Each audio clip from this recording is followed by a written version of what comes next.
साथी का असली चेहरा। इस कहानी को सुनने के बाद तुम सीखोगे कि गलत दोस्त कैसे इंसान को रातों रात खोखला कर देता है। कहानीकार अमन देशपांडे। दोस्तों, मैं तुम्हें एक ऐसे लड़के की दास्तान सुनाता हूं जिसने अच्छे दोस्त को पहचानने की बजाय एक लालची, झूठा और बेईमान साथी को दिल दे बैठा। तुम्हें पता चलेगा कि ये गलती उसकी जिंदगी पर क्या असर डालती है।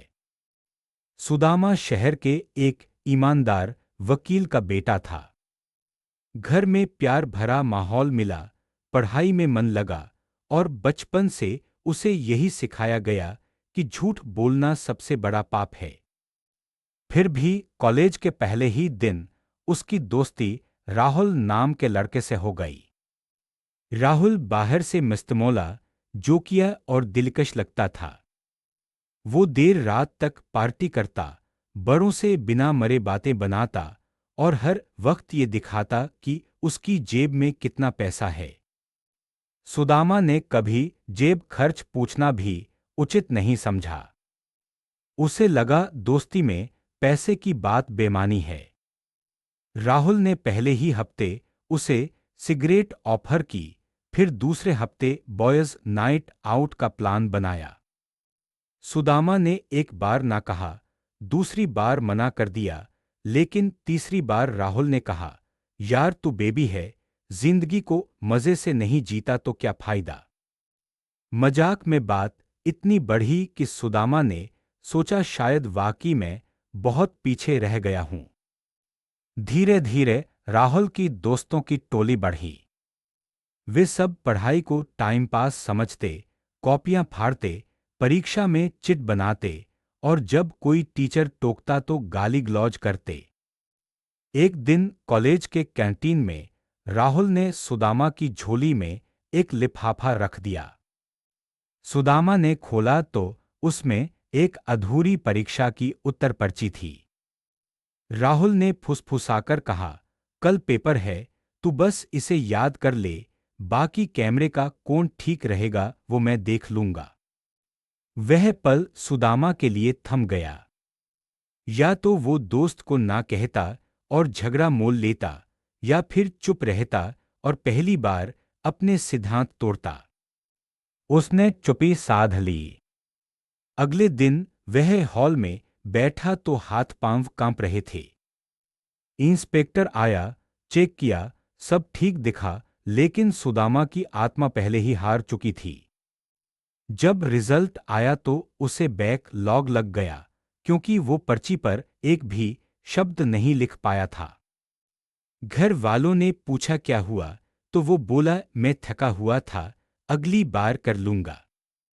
अंदर ही अंदर वह रो रहा था और राहुल हर रोज उसे ये कहकर तसल्ली देता, क्या फर्क पड़ता है, डिग्री से ज्यादा नेटवर्किंग मायने रखती है। उसी साल वकील पापा को एक बड़ा मुकदम मिला। सुदामा ने अपने कॉलेज की मार्कशीट देखकर कहा कि मैं अब पढ़ाई छोड़ रहा हूं, बस आपके केस में हाथ बटाऊंगा। पापा ने विश्वास किया, फाइलें उसे सौंपी। राहुल ने उसे सुझाव दिया, इन पेपरों को समझने में महीना लगेगा, अगर तू इनमें से कुछ पेज गायब कर दे तो विपक्षी वकील उलझ जाएगा। सुदामा ने फिर चुप्पी चुन ली। वह रात भर सो नहीं सका। सुबह उसने पाया कि बिना उसकी मर्जी के ही उसके ब्रीफकेस से कुछ अहम कागज गायब थे। कोर्ट रूम में जज ने पूछा, कौन सी बात है जनाब, आपकी फाइल अधूरी क्यों है।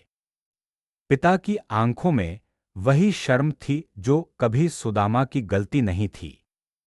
मुकदमा हार गए, मुवक्किल को भारी नुकसान हुआ और घर की इज्जत दांव पर लग गई। उस रात सुदामा ने राहुल को फोन लगाया, तूने वो कागज निकाले हैं ना।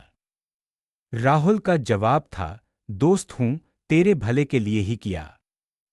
तू ही कहता था कि जीतने के लिए कुछ भी करना पड़े। सुदामा ने फोन काट दिया। वो सीधा अपने पापा के कमरे में गया और सारी सच्चाई बोल दिया।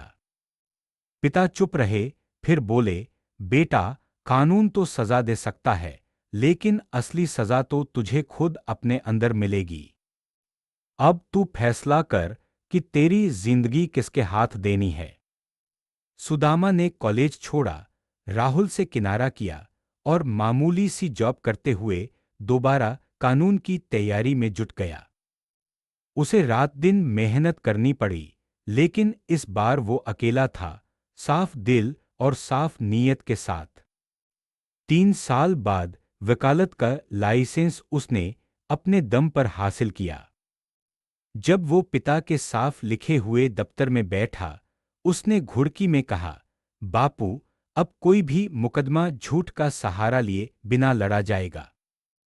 उस दिन पहली बार पिता ने बेटे का सिर प्यार से थपकाया और बोले, बेटा, कंपनी का असर इतना गहरा होता है कि आदमी खुद अपनी आंखों में धूल नहीं देख पाता। जब तक रुक कर सोच लिया, तूने खुद को बचा लिया।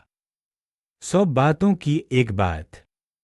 गलत दोस्त सोने की चेन नहीं, सिर्फ चमकती हुई रस्सी है जो रास्ता रोकती है और फांसी का काम भी करती है।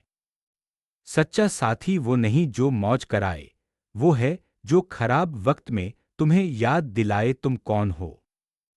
अगर तुम्हें लगता है कि दोस्ती में समझौता करना पड़े तो समझो कि वो दोस्ती नहीं, धोखा है। सही संगत खुद चलकर नहीं आती, खुद को सही दिशा दिखानी पड़ती है। याद रखना, आदमी वही है जिसकी कंपनी वो चुनता है। अगर वीडियो पसंद आया तो वन वे चैनल को सब्सक्राइब जरूर करें। आपका एक सब्सक्राइब हमारा हौसला बढ़ाता है।